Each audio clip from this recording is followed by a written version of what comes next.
들어오기 전에 밴쿠버 가서 월요일 아침 8시 반부터 오후 4시 반 그렇게 해서 금요일까지 30시간 강의하고 그리고 다시 시애틀 들어와가지고 10시간 연속 강의하고 그래 지금 들어오니까 지금 목도 제대로 지금 회복이 안 된 상태인데다가 목부터 척추까지 지금 통증이 있어가지고 제대로 할지 모르겠습니다. 혹시 강의하다가 지금 졸면서 하는구나 그런 느낌이 들더라도 참아주시고 아니요 소리를 질러주시든지 손을 들어주시든지 그렇게 표시를 해주시길 바랍니다. 오늘 강의 주제는 양윤성 대표가 제가 미국에서 들어오기 전에 이제 아예 저한테 준 제목입니다. 전 그 명령에 따라서 교회 세속화와 그리고 세속의 성화 이 문제를 가지고 좀 생각을 해보겠습니다. 제가 들어오자마자 저 서강대 철학과 제자인 한 학생이 결혼식 한다고 저한테 연락이 왔습니다. 아직도 이제 낮밤이 바뀌어가지고 도무지 분간을 잘 못하는 그런 상황. 그래서 비몽사몽간이 있을 텐데 아침에 잠이 7시에 깼어요. 처음에는 안 가려고 포기했다가 잠이 7시 깨니까 안 가고는 못 견디겠더라고요. 그래도 그 결혼식 하는데 가봐야지 하고 이제 제가 천안에 머물고 있다가 이제 서울로 올라왔거든요. 이제 결혼식에 갔더니 줄에는 안 보이고 그 두 학생 그러니까 둘 다 서강대 박사과정 학생인데 두 학생이 함께 이제 앞에 처음에는 앞에 서지는 않았죠 물론. 이제 신랑 먼저 입장하고 그다음에 좀 있다가 이제 신부하고 이제 신부 아버지하고 이제 들어와서 두 사람 서는데 아무리 찾아봐도 줄에는 없더라고요. 근데 두 사람이 이제 진행을 합니다 결혼식을. 사회는 물론 있고요. 같이 이제 선언서도 같이 읽고 반지도 또 끼워주고 그리고 이제 나중에 축사를 한다는 사람은 그 사람도 이제 저 제자인데. 같은 나이 또래 사람이 나와서 축사도 하고 이제 그렇게 쭉 결혼식이 그렇게 진행되는 거 보고 제가 그 대학원 학생들한테 같은 테이블 안에 대학원 학생들한테 물었어요. 야 나는 이제 그 주례 없이 결혼하는 거 오늘 처음이다. 그리고 저 축사도 뭐 다른 사람이 나와서 하는 거 아니고 그냥 친구가 하고 그 다음에 신랑이 또 스스로 축가를 부르고 이제 하는 거 보면서 야 정말 세상 많이 바뀌었다. 제가 거기서 느낀 단어가 3가지 단어예요. 제가 그 느낌을 표현하자면 첫 번째가 아주 독실한 크리스천 집안에서 태어났고 아버지도 목회자고 어머니도 목회자 사모님으로 오랫동안 살아왔고 그 가정도 그런 가정이었어요. 또 결혼하는 신부도 신학대학 출신이고 다 크리스천 집안이고 그런데 결혼 진행되는 처음부터 끝까지 전혀 기독교 색채가 전혀 없는 방식을 보고 이게 탈기독교인가? 탈기독교. 두 번째는 결혼이란 제도는 수용하면서도 그러나 우리가 전통적인 그 관습적으로 알고 있는 그 결혼식 하는 방식이 있잖아요. 그것부터 벗어나는 뭐 완전한 의미는 아니겠지만은 그 탈제도화하는 모습. 그리고 세 번째는 일종의 탈권위화. 아주 그냥 평등한 신부와 신랑, 그 다음에 하객이나 그 결혼을 하는 사람들이나 그걸 보면서 우리 사회, 우리의 생활 세계의 변화가 우리가 생각하는 것보다 훨씬 더 속도가 빠르게 진행이 되고 있구나. 물론 이제 유럽이나 미국 같은 경우는 이미 제가 저는 이제 유럽에서 공부하기 시작한 게 이제 70년대 후반인데요. 70년대 후반이나 80년대 초반 이미 그때는 동거가 일반화되고 있던 상황이었거든요. 저 친구 같은 경우는 동거를 한 5년 하고 나서 그 다음에 결혼하고 그 중에 한 친구는 동거를 5년 하고 결혼한 지 1년 반 만에 헤어져 버리더라고요. 오히려 동거한 생활이 길고 그 다음 결혼은 훨씬 짧았어요. 또 한 친구는 그 친구도 동거 한 5년 한 친구인데 나중에 이제 가서 보니까 결국은 또 이혼하고 지금 유럽의 내 친구들이 가정이 성한 가정이 하나도 없어요. 결혼했건 안 했건 간에 이제 이런 현상을 유럽에서 경험했고 미국에서도 경험하던 게 이제 제가 이야기하는 것은 탈제도와 관련된 겁니다. 뭐 이혼이나 그런 것보다는 이 탈제도 현상이 이제 우리 한국에도 벌어지는구나. 이것을 아마 일컬어서 한마디 단어로 불러 이야기한다면 서양 사회뿐만 아니라 이미 한국 사회도 이 찰스 테일러가 이름 붙인 그 세큘러 에이지, 세속 시대에 접어들었구나 하는 생각을 하게 됩니다. 우리가 살고 있는 시대는 물론 여러 가지 이름을 붙일 수 있을 거예요. 아마 지금 가장 요란하게 떠드는, 요란하게 이야기되는 이름이 뭡니까? 제4차 뭐 산업혁명 시대. 저는 이건 한국에서만 떠드는 것 같아요. 물론 독일에서 시작했다고 하지만은, 그리고 작년에 다보스 경제 포럼에서도 이걸 이제 내걸긴 했지만은, 우리나라처럼 이렇게 요란하게 제4차 산업혁명 어쩌고 한 나라는 아마 없을 겁니다. 세계 어디에도. 이건 아마 그 IT 산업하고 그 산업 관련된 기술자들, 과학자들, 그 다음에 우리 산업체, 관공서 뭐 다 이렇게 결합된 형태일 텐데요. 뭐 그런 방식으로 우리가 살는 시대를 아마 규정할 수도 있을 테고요. 아니면 상당히 오래전부터 이야기하던 정보화 시대라는 말도 우리 시대를 규정하는 아마 그런 용어로 쓰일 수 있을 텐데, 종교적 관점에서 보면 아마 세속 시대라 그렇게 부르는 게 아마 크게 잘못은 없으리라 그렇게 생각이 됩니다. 그래서 이 세속 시대라는 단어를 가지고 오늘 저 강의는 세 부분으로 나누어서 간단하게 짧게 이야기를 이제 드리겠습니다. 우선 세속 시대 또는 세속 또는 세속화라고 하는 게 어떤 의미인가라고 하는 것 첫 번째 이야기를 하고요. 그 다음에 두 번째는 이 세속화된 시대에 오늘날 교회를 볼 때 우리의 교회의 모습은 어떤가? 그게 이제 교회의 세속화라는 단어를 가지고 생각을 해보고요. 세 번째는 그러면 세속화 시대, 세속화된 이 교회가 어떤 방식으로 오늘 사회에 기여를 할 것이고, 그리고 그리스도인들이 어떻게 사회에서 희망이 될 수가 있는가, 어떤 방식의 삶이 세속 가운데서 세속과 연관지어서 세속을 품으면서 그럼에도 불구하고 세속에 영향을 줄 수 있는 그런 그리스도교가 될 수 있는가, 그 물음을 가지고 세 가지를 간략하게 말씀을 드리겠습니다. 첫 번째, 세속이란 말 있지 않습니까? 세속. 물론 이 말, 속세 또는 세속 또는 세간, 출세간, 이 말은 우리말로서는 불교에서 주로 쓰던 용어였습니다. 세간 또는 출세간 또는 출세간. 이 세상에서 이 세상을 떠나서 세속을 떠나서 예를 들어서 절에 들어간다. 그걸 이제 출세간이라고 부르죠. 그게 이제 출세인 셈이죠. 또는 출가라고 부르죠. 그냥 나가는 건 가출이고 절로 가는 건 출가입니다. 그게 이제 차이죠. 그냥 떠돌아다니는 그런 거 아니면 이제 이 세간을 떠나서 출세가 나느냐. 거기서 온 말이지만 이제 서양말의 세속이란 말은 아마 배경을 가지고 이야기하자면 중세 배경을 가지고 이야기를 해야 되겠죠. 세큘러하고 그 sacred 그렇게 나누는 방식이 크게 이제 세속적인 날과 거룩한 날, 이렇게 날을 구별하는 것하고, 두 번째는 뭡니까? 직업을 구별하는 것하고, 세 번째는 장소를 구별하는 것과 연관이 아마 될 겁니다. 날을 구별하는 것은 소위 성일이라고 하는 거룩한 날이라 부르는 주일과 그렇지 않은 월요일부터 토요일까지 보통날, 그렇게 구별하는 방법. 또는 어떤 경우일까요? 또는 직업 가지고 이야기할 때는 성직이라고 부르는 것과 속직, 성직, 신부가 된다든지 수녀가 된다는 것 구별해서 이제 속된 직업, 농부라든지 빵을 굽는다든지 또는 무슨 그 옷을 만든다든지 하는 그런 그 직업과 구별하는 방식.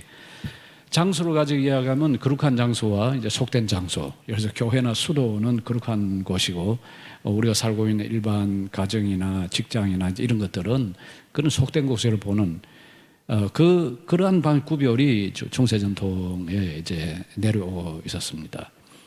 그런데 이제 종교 개혁을 통해서 이러한 구별이 이제 깨어지죠. 특히 루터가 1520년에 쓴 독일 귀족, 크리스천 귀족의 고함이라는 데 보면 루터는 세 가지 벽을 이야기를 하고 있어요. 하나는 교황이 교회 공예를 소집할 수 있는 권한, 그렇게 해서 교황의 권한과 그 외 사람들의 권한에 구별진 벽이 하나 있고요. 그 다음에 이제 그 중에 이제 다른 하나의 벽은 속권과 영권을 구별하는 그 구별입니다. 속권과 영권. 그러니까 세속의 권한과 영적인 권한, 신부라든지 신부에서 이제 주교, 대주교, 그리고 추기경, 그 후에 이제 교황, 그런 방식으로 이제 이 둘을 나누어 놓은. 그러니까 하나는 속되고 하나는 거룩한 그런 영역으로 나누는. 그런데 이 벽은 이제 루터는 정당하지 못하다고 이제 주장을 했죠. 이 벽을 허물어뜨린 게 루터의 종교개혁이 가진 중요한 의미라고 할 수가 있습니다. 그러니까 속권과 영권 또는 세속적인 것과 거룩한 그런 어떤 권력의 영역을 나누는 방식, 그걸 깨뜨렸거든요. 그뿐만 아니라 우리가 밥 먹고 잠자고 일하고 하는 이것도 하나님 앞에서 거룩한 곳이라. 그 유명한 루터의 말, 그 부모가 기저귀를 갈 때 하늘에 계신 하나님과 천사가 웃으신다. 기저귀 그 냄새 나는 아예 기저귀를 가는 그게 무슨 귀한 일이라고 하늘에 계신 천사와 그 하나님께서 웃으실까요? 우리가 그렇게 질문을 해볼 수 있겠죠. 심지어 그 아주 속되게 보이는 일조차도 기쁜 마음으로 할 때 그게 오히려 거룩한 일이 된다. 루터나 칼빈이 다 같이 이야기하는 것들은 농부 일을 한다든지 청소의 일을 한다든지 부엌 일을 한다든지 이것도 우리가 죽게 하듯이 할 때 이것도 거룩한 일이라.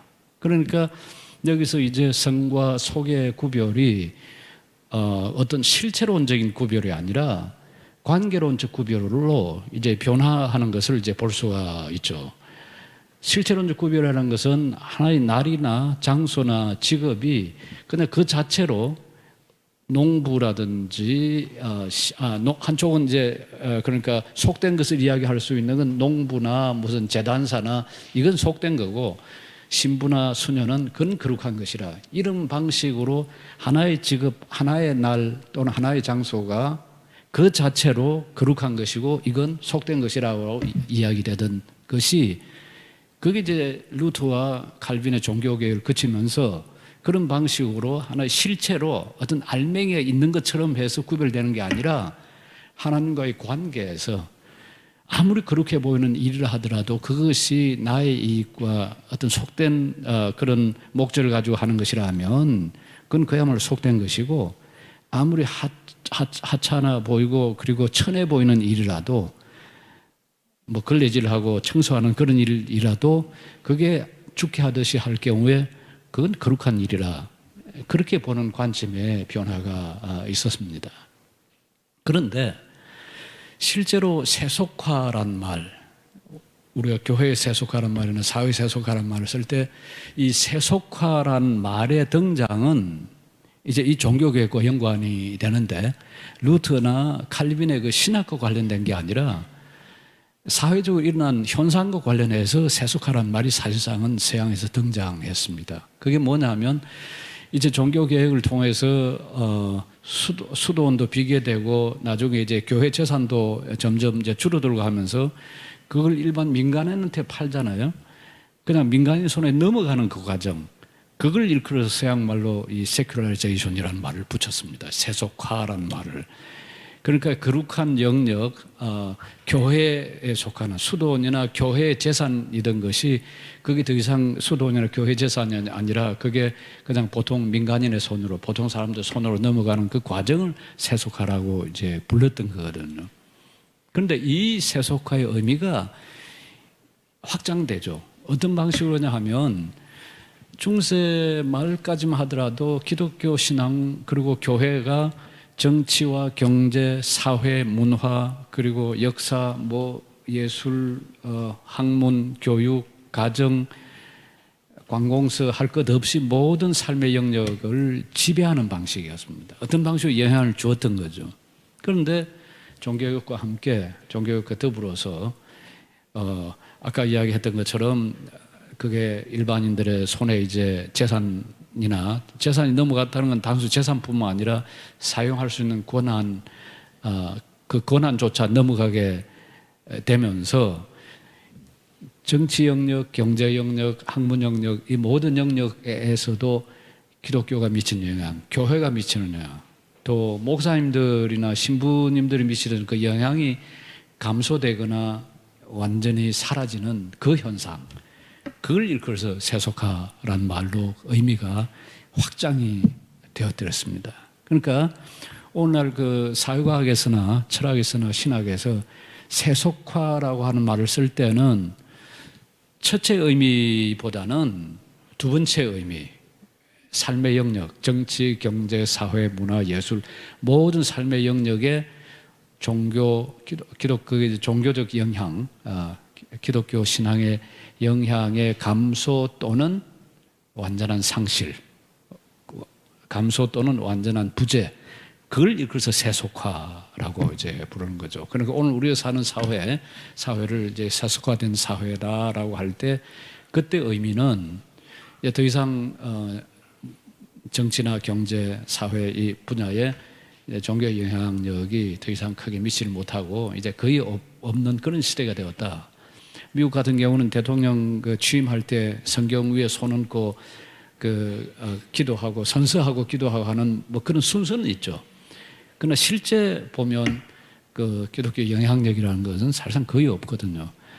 미국 대통령 트럼프 같은 경우에 지금 소위 바이블 벨트라고 하는 그 미국 남부 그 기독교인들, 아주 보수적인 기독교인들의 지지를 받고 그 사람들이 아주 튼튼한 정치적 후원자 역할을 하죠. 그런 의미에서 기독교 영향이 전혀 없다고 말은 못하지만은 그건 어떤 의미에서 정치적으로 이용하는, 또 기독교인들, 보수 기독교인들도 그 현재 공화당 그리고 트럼프 정권을 자신들의 그 가치, 동성애 반대라든지 낙태 반대라든지 하는 그것을 보호하는 하나의 방어책으로 이용하는, 어떻게 보면 정치와 종교가 그런 방식으로 결탁되어 있는 형태이지, 우리가 중세에서 볼 수 있는 것처럼 그런 그 교회와 또는 신앙의 영향력이 여전히 남아 있다, 그렇게 말할 수는 없을 겁니다. 자, 그런데 오늘날 지금 벌어지고 있는 그 세속성의 형태는 지금 방금 이야기한 두 번째 의미의 세속화에만 머물지는 않습니다. 두 번째 의미의 세속화는 사실 계몽의 프로젝트였거든요. 계몽의 프로젝트라고 하는 것은 모든 삶의 영역에서 종교적 영향을 그걸 제거해버리는 겁니다. 오직 이성만이 정치나 경제나 학문의 유일한 합법적 근거로 내세우려고 했던 게, 그게 이제 계몽의 이제 프로젝트였다, 그렇게 말을 할 수가 있을 거거든요. 그런데 오늘 이제 벌어지고 있는 이 양상을 보면 세 번째 의미의 세속성의 의미로 넘어갑니다. 이제 그걸 아주 예민하게 지적을 한 사람이, 제가 아까 이름을 한번 거론한 찰스 테일러입니다. 2007년에 쓴 The Secular Age, 그 세속 시대라고 하는 책에서 세 번째 의미의 세큘레리티를 이야기를 해요. 그게 뭐냐 하면, 우리 사회가 서구 사회뿐만 아니라 지금 사실상 우리 한국 사회도 마찬가지인데요. 이게 이제 여러 다른 문화, 다른 사고 방식을 경험하면서 실제로는 모든 영역들이 각각의 파편화되어가는 그런 과정을 거칩니다. 정치는 정치대로, 경제는 경제대로, 사회는 사회, 학문은 학문대로. 그러면서 각 삶의 영역들이 어떤 초월적인 어떤 프레임에 의해서 사고하거나 행동하기보다는 이제는 내재적 프레임, 인터널 프레임이라고 하는 그 내재적 프레임의 그 속에서 이제 활동을 하는 거죠. 오늘 그 정치를 이야기하면서 그게 어떤 초월적인 차원이라든지 어떤 초월적 의미에 대한 언급을 하는 건 없습니다. 경제 영역에서도 어떤 초월적인 영역이라든지 아니면 하나님의 이름을 덜먹거린다든지 하는 걸 볼 수가 없죠. 오늘 과학 현장, 실험실에서나 과학자들이 뭐 삼위일체 하나님이 어떻고 교회가 어떻고 하는 방식으로 그들의 연구에 어떤 종교적인 언급을 하진 않거든요. 그런 의미에서 이제 제3의 세속화가 일어났다. 제3의 세속성이라고 할 때 그때 중요한 건 뭐냐 하면 과거에는 계몽주의 시대는 종교는 사실상 다 밀쳐내려보려고 했습니다. 그러니까 정치 영역에서 경제 영역 그리고 뭐 학문 영역에서 종교를 다 배제해 보려고 했지만은 그러나 이 문화가 다원화되면서 다른 나라, 다른 종교, 다른 사회를 경험하면서 종교도 정치나 경제나 문화와 마찬가지로 하나의 고유한 영역이 있는 것으로 적어도 인정이 되는, 그러니까 종교도 이제는 가능한 여러 옵션 가운데 하나로 등장을 하게 되는 겁니다. 그러니까 이제 종교도 그 가운데서 특별히 과거에는 서구 문화에서는 기독교가 주도했었죠. 우리 한국 같은 경우는 지난 한 600년 정도는 유교가 주도하는 주도 종교였습니다. 그러나 20세기 지금 말 또는 21세기 지금 초반에 와서는 사실상 주도적 종교라고 할 수 있는 것은 이제 없어졌거든요. 우리 한국 사회만 해도 그러지 않습니까? 우리가 유교가 주도적이다, 사실 기독교가 주도적이다, 또는 불교가 주도적이다, 그렇게 말을 할 수는 없거든요. 전통적으로는 유교적 의식에 상당히 강하게 젖어 있긴 하지만은, 그러나 숫자로 보면 기독교 숫자가, 유교는 거의 인구 센서스 보면 1%도 사실상 종교로서는 이제 잡히지 않는 상황이고, 기독교는 그건 19%가 넘는 인구 잡혀. 지난 2015년 불교가 조금 더 17%인가 되고, 그 다음에 가톨릭이 한 8%. 숫자로 보면 기독교가 제일 많지만은 그렇다고 해서 우리가 기독교가 주도하는 사회라 그렇게 말을 할 수는 없게 됐습니다. 여러 가지 가능한 옵션 가운데 하나로 기독교가 등장했다, 이제 그렇게 이야기를 할 수가 있죠. 그게 한국의 현상뿐만 아니라 사실상 전 세계에서 일어나는 현상이라 그렇게 말을 할 수가 있습니다.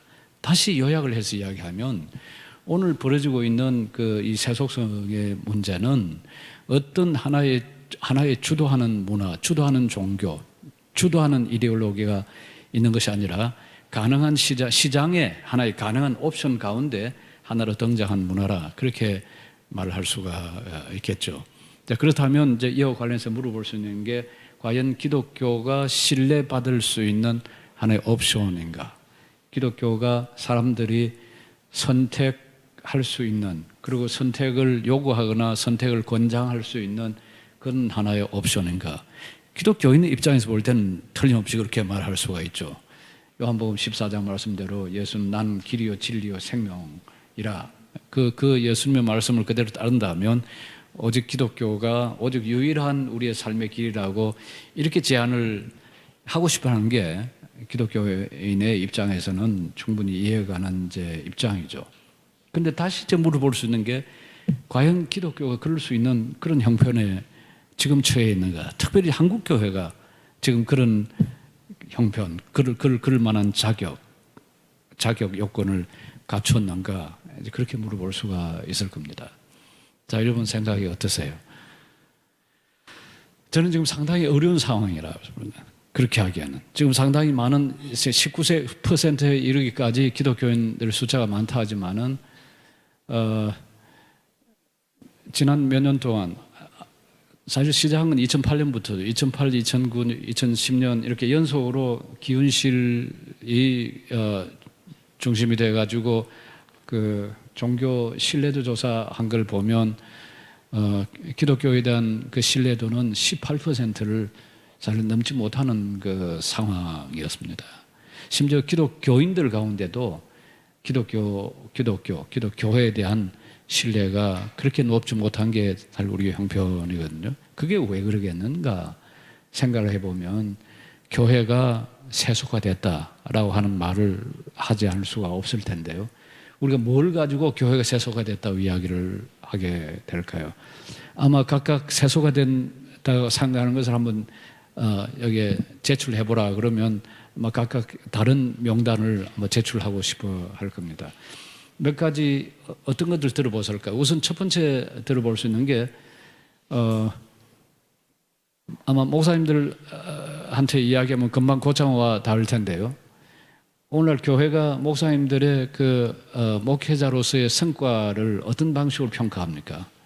두 가지입니다. 교인 수가 얼마나 늘었느냐. 두 번째는 헌금이 얼마나 들어오는가. 교인 수와 헌금의 액수. 그래서 그걸 가지고 연말 되면 장로들이 목사님을 이제 뭐 어떻게 해야 될까요? 뭐 아까 세우는 것까지는 아니겠지만은 목사님한테 은근히 이제 압력을 주죠. 교회가 왜 이렇게 성장을 안 했습니까? 마치 그게 목사님 책임인 것처럼 그런 방식으로 목사님을 평가하려고 하죠. 아마 그것도 우리 사회가 성과 사회가 된 아마 그 결과일 겁니다. 여러분 아시는 지금 베를린 대학으로 아마 옮겼죠. 한병철 교수가 꽤 오래전에 투명사회 앞에 선 게 뭐죠? 필요사회. 필요사회란 한트케의 단어를 가져와가지고 필요사회를 규정하는데 필요사회를 규정하는 그 배경이 오늘 우리가 사는 사회가 그 규정에 따르면 업적사회다. 업적을 가지고 평가하는 사회다. 저 같은 경우는 1996년부터 서강대에서 평가를 받기 시작을 했거든요. 그러니까 지금 교수들 보면 젊은 교수들 특별히 복도에서 만나면 아주 얼굴이 노라 해가지고 아이고 참 불쌍하게 됐다. 저 같은 사람이 이제 은퇴를 했으니까 거기서 시달리면서 벗어나긴 했지만은 지금 젊은 교수들은 과거 우리보다도 20년 전 우리보다도 훨씬 더 강도 높은 지금 평가를 받고 있는 그런 상황이거든요. 이게 사회에서 일반적으로 통용되는 것이 그게 지금 교회로 들어와서 교회를 숫자를 가지고 이제 평가하는 방식, 그것도 아마 세속화의 한 단면일 거고요.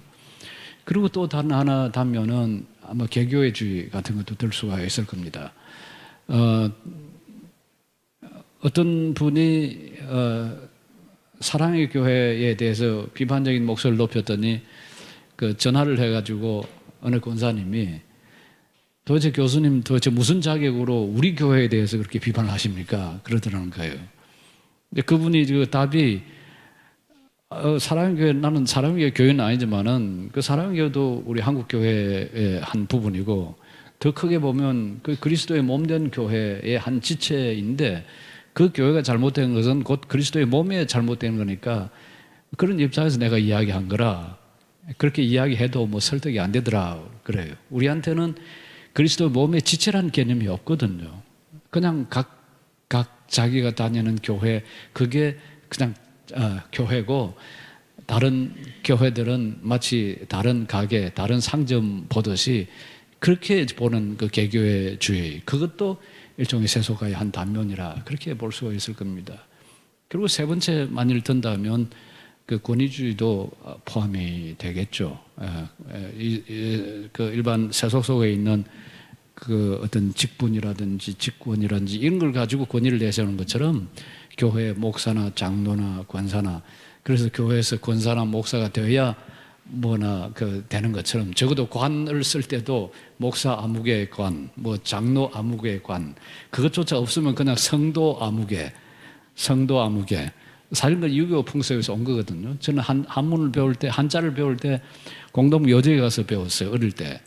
그런데 어릴 때 가서 보니까 공동묘지에 학생들이 그렇게 많이 죽었더라고요. 학생 김해 김공 누구 지묘 뭐 학생 뭐 밀양 박공 뭐 이렇게 했는데 온통 학생이에요.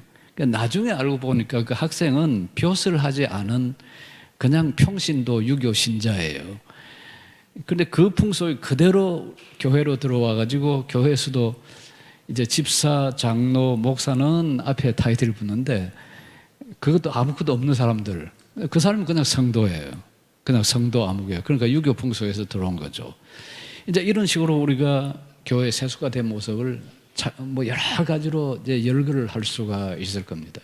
그런데 이런 모습 가지고서는 우리가 이 세속화된 사회에 어떤 삶의 방식을 새롭게 한다든지 바꾼다든지 어떤 뭐 영향을 준다든지 하는 걸 제대로 할 수가 없다 하는 걸 뭐 누구나 인정을 이제 할 수가 있을 겁니다.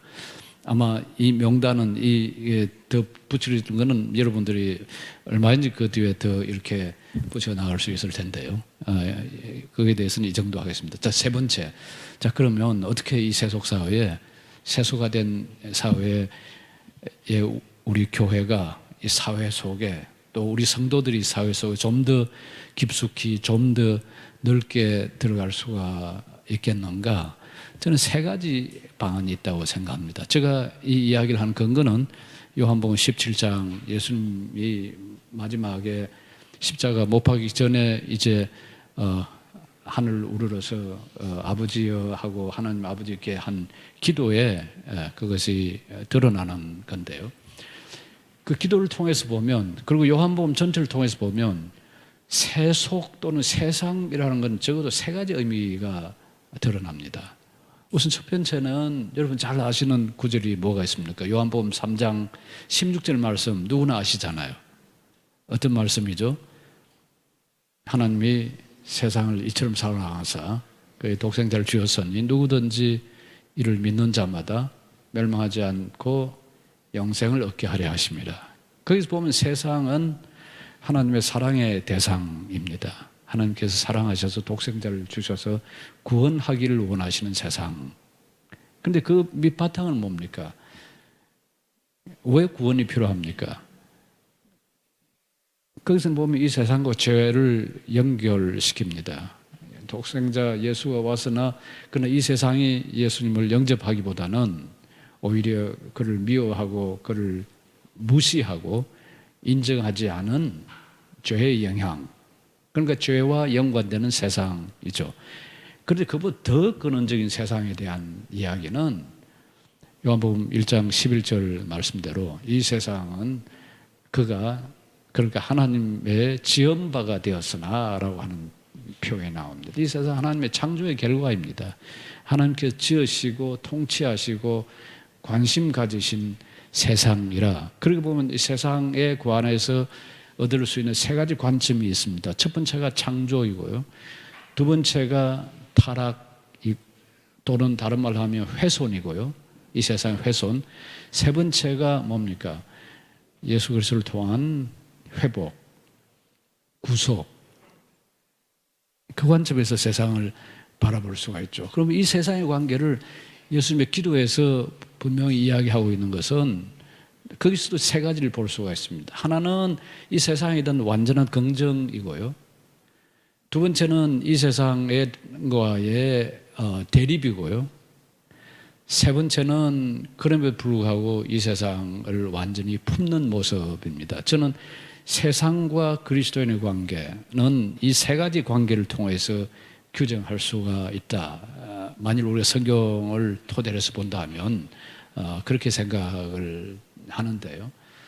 첫 번째는 이 세상은 하나님께서 지으신 곳이고, 그리고 믿는 사람이나 믿지 않은 사람 모든 사람들이 사는 삶의 장소가 바로 이 세상입니다. 신자든 불신자든 모두 다 이 세상에 함께 살고 있고 함께 삶을 나누고 있습니다.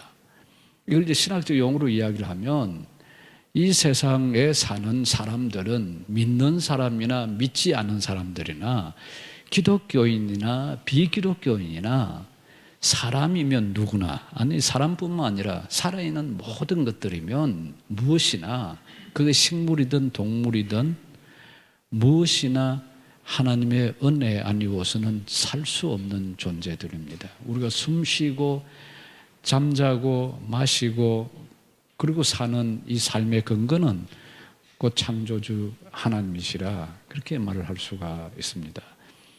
물론 이제 당장 이렇게 묻고 싶은 마음이겠죠. 그러나 불신자하고 신자는 다르지 않습니까?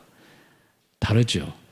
그러나 먹고 마시고 입고 잠자고 일하고 때로는 다투고 기뻐하고 슬퍼하고 때로는 절망에 빠지고 그럼에도 희망을 갖고 하는 점에서는 신자든 불신자든 동일합니다.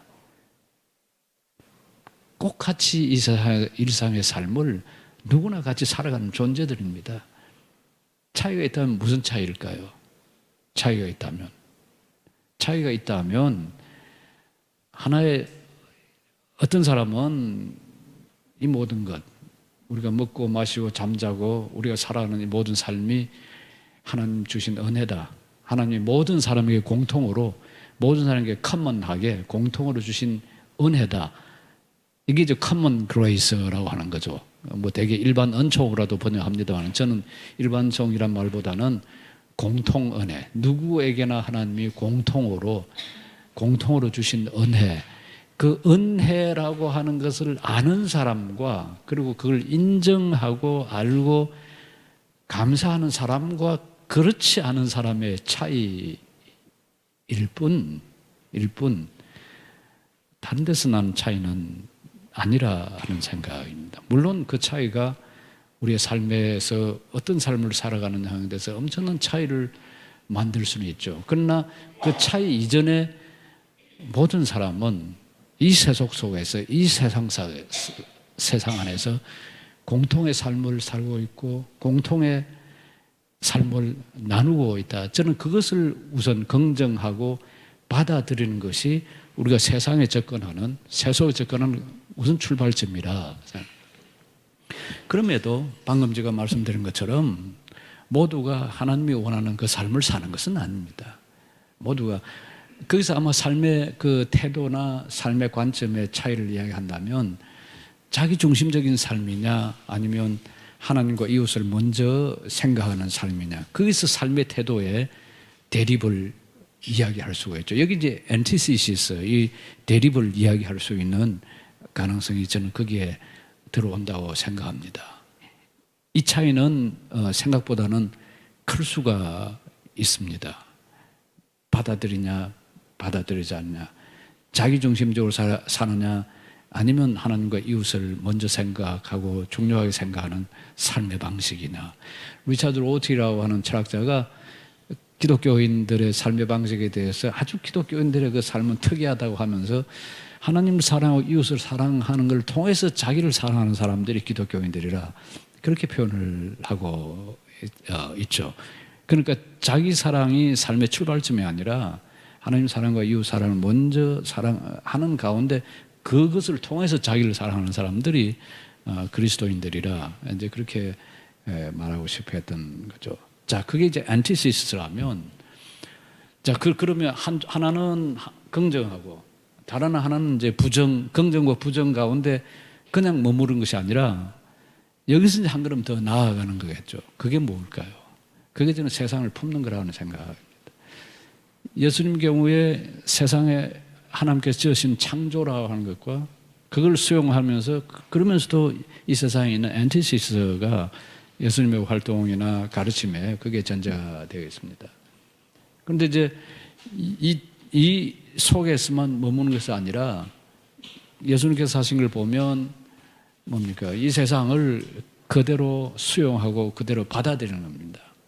그런데 수용하고 받아들이는 방식이 요한복음 17장 말씀을 가지고 보면 그걸 예수님이 어떻게 표현하냐 하면, 저희들은 세상에 있사오나 나는 세상을 떠납니다.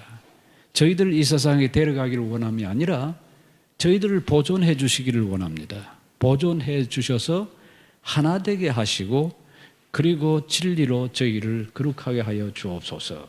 사실 세 가지죠. 보존하여 달라, 악으로부터 보존하여 달라, 악으로부터 지켜달라라고 한 것과, 두 번째는 진리로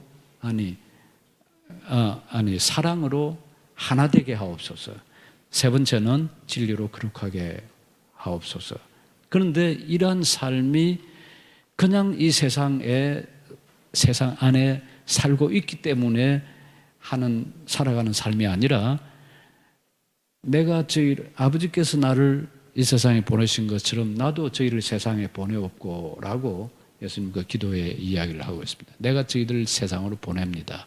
그러니까 단순히 세상에 살고 있기 때문에, 여기에 살고 있기 때문에 사는 삶이 아니라 세상으로부터 불러내어서 하나님의 것으로 삼아서 다시 세상으로 내보내는, 세상으로 보내는 그 삶. 그러니까 우리가 일상에 사는 삶, 우리가 먹고 잠자고 일하고 하는 것이 신자나 불신자가 다 같이 하지만은 저는 그리스도인이라고 부를 수 있는 사람들, 세상에 살고 있는 그리스도인들은 이 삶이 그냥 이 세계 속에 던져져 있기 때문에 사는 삶이 아니라 하나님으로부터 보내심을 입은, 보냄을 받은 삶이라고 하는 그 의식으로 살아가는 것이 저는 그 세 번째 그리스도인들이 이 세상과 관계에서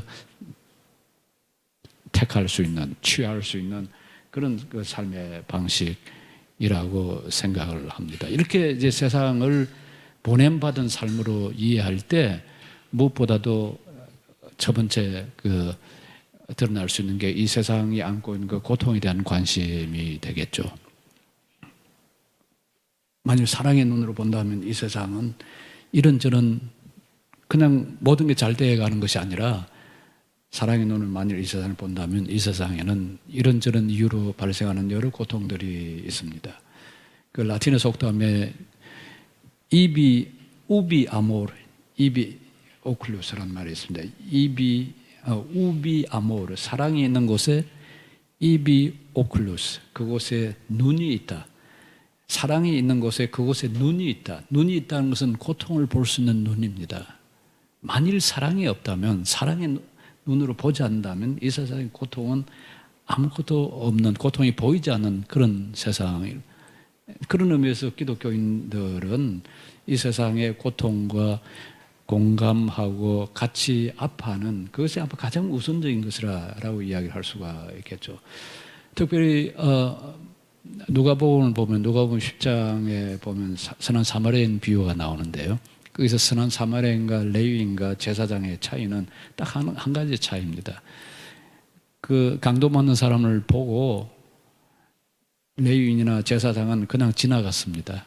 히란 말로 보면 안티파 엘톤, 고개를 등을 완전히 돌려서 그 곁으로 그냥 지나갔다. 그런데 그 사마리아인은 강도 많은 사람을 보고 이돈, 그 다음에 불쌍히 여겨 에스플랑크니스테, 그리고 가까이 다가갔다. 프로스 엘톤, 그 가까이 다가갔다. 그렇게 표현을 해요. 그런데 그 보고 가까이 다가갈 때 그 사이에 들어가 있는 게 그게 에스플랑크니스테, 스플랑크의 마음, 고통하는 마음, 같이 아파하는 마음을 가졌다. 그렇게 표현을 하고 있습니다. 그 마음이 누가복음 7장에 가서 보면 나인성 과부의 아들이 죽은 것을 보고 예수님이 그 과부를 보고 불쌍히 여겨 여자여 울지 마라 하시고 청년아 일어나라 그렇게 말했을 때 예수가 가졌던 그 마음입니다. 함께 아파하고 공감하는 마음. 그러니까 만일 그리스도인들이 이 세상의 고통과 아픔에 아주 무관심하고 무감정, 아무런 감정이 없다면 아마 세속 속에 다른 방식의 삶의 삶의 모습으로 다가갈 수 있는 그 가능성이 아마 없을 겁니다. 두 번째는 그 성경 말씀이 아까 제가 이야기한 요한복음 이야기하는 것처럼 예수님께서 거기에 내가 비옵는 것은 저들을 이 세상에 데려가기를 원하는 것이 아니라 저들을 데려가기를 원하는 것, 저들을 보존하여 주시고 악으로부터 하나 되게 하시고 진리로 거룩하게 하옵소서라고 이야기를 하고 있습니다. 그러니까 이 세상에서 세상과 다른 방식으로 살 수 있는 가능성, 그 힘은 내 자신의 어떤 지혜나 내 자신의 능력에서 나오는 것이 아니라 성령 하나님께서 우리를 보존하시고 그리고 교회 공동체를 통해서 하나 되게 하시고 그 가운데서 진리로 말씀으로 거룩한 삶을, 거룩하다고 하는 건 다른 말로 하면 구별된 방식의 그런 삶의 태도를 갖는 거라 그렇게 말씀을 할 수가 있겠죠. 뭐 더 이상 이야기를 할 수 있겠습니다만 이제 그냥 마무리를 일단 짓겠습니다. 기독교 탈제도화 또는 뭐라고 그럴까요? 권위화의 그 시대, 이런 그 세속 시대에 그리스도인들이 이 땅에서 현존할 수 있는 방식은 그리스도인으로 아까 이야기한 악으로부터 보존받고 그리고 하나 되고 진리로 거룩한 가운데 신실하게 현존하는, 신실하게 이 땅에 거하는 방식일 겁니다. 이 가운데서 물론 다원성이 있죠. 의견이 다른 사람이나 생활 방식이 다른 사람이나 생각이 다른 사람들, 그 사람들을 함께 살고 있고, 또 그 어느 시대도 봐도 지금 우리가 살고 있는 시대는 말의 가치에 대한 신뢰가 없는 시대입니다. 어떤 말이 있을 때, 어떤 주장이 있을 때 그 주장을 그대로 액면 같이 그대로 받아들이지 않는 그런 지금 분위기나 그런 단계에 우리가 와 있다라고 이야기를 할 수가 있는데, 아마 그 대표 예가 우리 주변에 지금 떠돌아다니는 그 페이크 뉴스일 겁니다. 가짜 뉴스들 수없이 만들어지는, 더 이상 말의 가치를 두기보다는 오히려 우리 편이 지지하면 그게 진리가 되고 우리 편이 반대하면 그게 거짓이 되는 그런 방식의 이 진리에 대한 태도, 어떻게 보면 진리에 대한 태도보다는 진리가 무시되는 그런 태도라고 이야기할 수가 있겠죠. 이제 그럴수록 그리스도인의 경우는 하는 말과 그 삶이 이게 나누어지질 않고 하나가 되는 방식. 그러니까 교회가 말씀을 전해야 하고 선포해야 하지만은 선포되는 말씀과 전하는 그 말씀이 실제 삶으로 하나 되는, 실제 삶으로 뒤따라주는 방식의 그런 그 삶의 방식. 아마 그 어느 시대보다도 지금 우리의 시대에 이것을 요구하지 않나 하는 생각입니다. 세속 가운데서 그냥 세속에 물들지 않고 이 세속에 영향을 줄 수 있는 방식은 세속 속에 깊숙이 들어가서 그 세속을 품되, 그러면서 세속과 다른 삶의 가치, 다른 방식의 삶을 통해서 많이, 그리고 이게 이론과 실천, 말과 삶의 그 일치를 통해서 이 세상 가운데 그리스도인들이 신실하게 존재하는, 신실하게 삶을 드러낼 수 있지 않나 그렇게 생각합니다. 생각보다 그냥 주절주절 접근하기 너무 길어서 죄송합니다. 예. 양효성 대표 나오면 이어서 좀 이따가 쉬었다가 그 다음에 질의 토론을 더 이어나가도록 하죠. 고맙습니다.